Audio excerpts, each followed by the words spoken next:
Hi, I'm Rodney A. Brooks. Welcome to RodneyABrooks.com. Today we're talking with Bobby Kinzer, who is with the Society for Financial Education and Professional Development, a certified financial education instructor. Bobby, Yes. welcome. Thank you. Glad to be here, Rodney. Okay. So what is it like, talking to college students? Are they, are they like sponges, or do they argue, or, do they listen to your advice? All of that. I would say all the above because they're all over the board nowadays. But on average, though, they listen.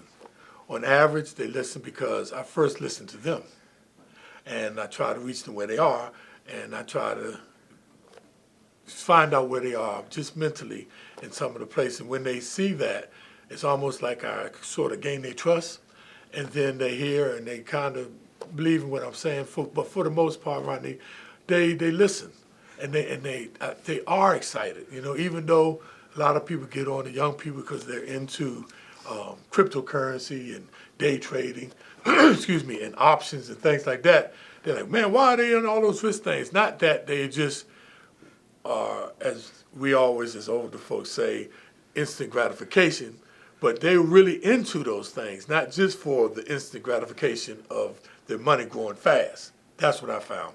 And I find them so encouraging.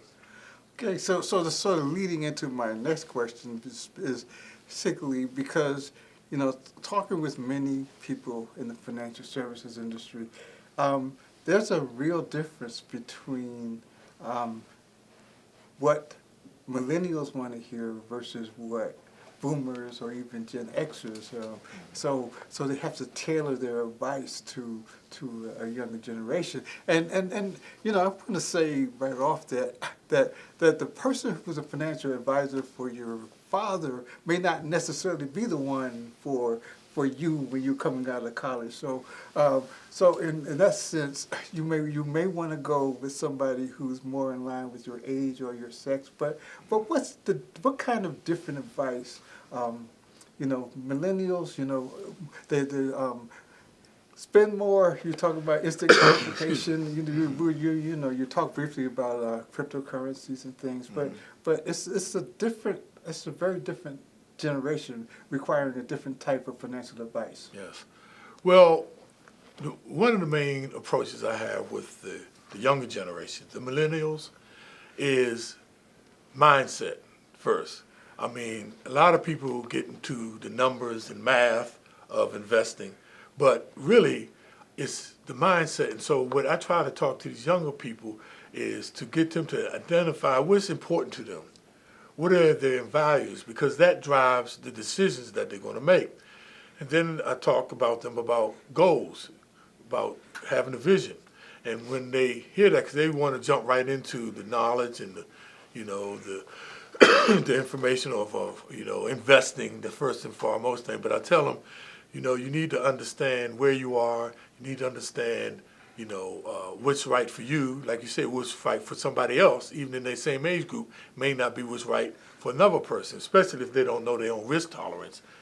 So that's what I find out with the millennials. I get into them to make sure they understand what's important to them, and then set goals, and then set horizons for those goals, and then understand your risk tolerance.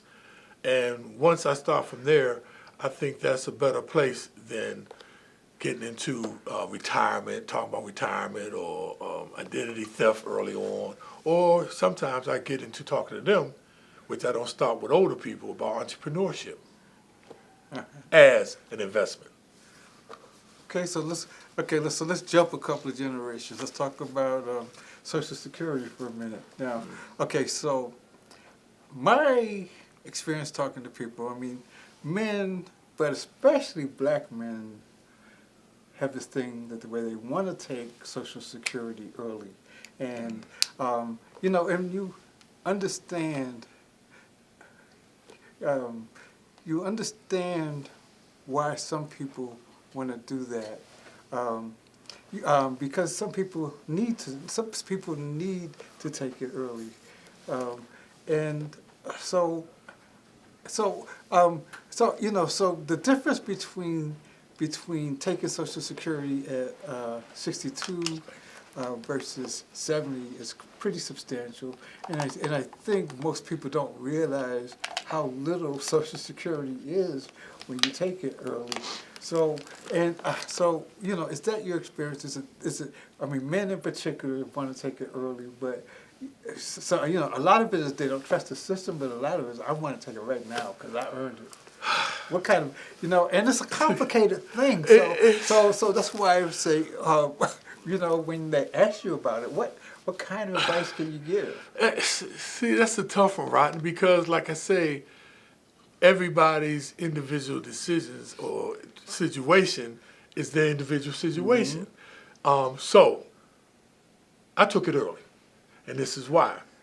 I figured well, if you know about the break-even period, a lot of people don't know the break-even period because they don't calculate, if you did take it early, the money that you're going to be getting and that you could be using until that time. So for me, my break-even, even though my full retirement age was 65, my break-even was something like 70, 72. So I'm like, why do I need to wait until I'm 70 where I could take that money now and use it for me? But see, that's my strategy. Yes, we do understand that every year, if you hold, Social Security grows approximately about 8%, right? And you get 100% at 65 and maybe 130 past that, right?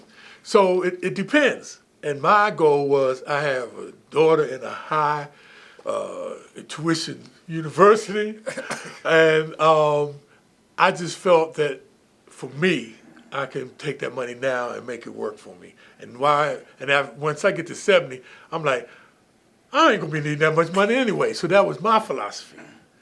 But when I got to 65, Rodney, I'm like, God, man, them 3 years came fast. I couldn't wait. You could have waited. Yes, but I have no resentful anger because I did it, because I at least had a strategy for why I did it. So the thing is, many people make an emotional decision with Social Security instead of a financial one.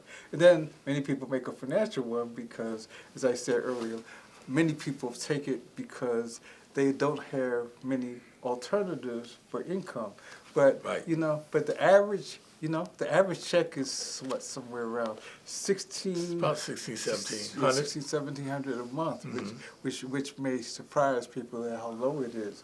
But and longevity plays a part in it because as Black people we know our longevity is lower, but as talking about your decision now, Black men in my family have historically died young, but this generation has outlived me and my cousins, my brothers. We've all outlived our fathers. So, so longevity should play a part in it, but you also need to take a look at, because they always say, look at your family history before you make that decision. But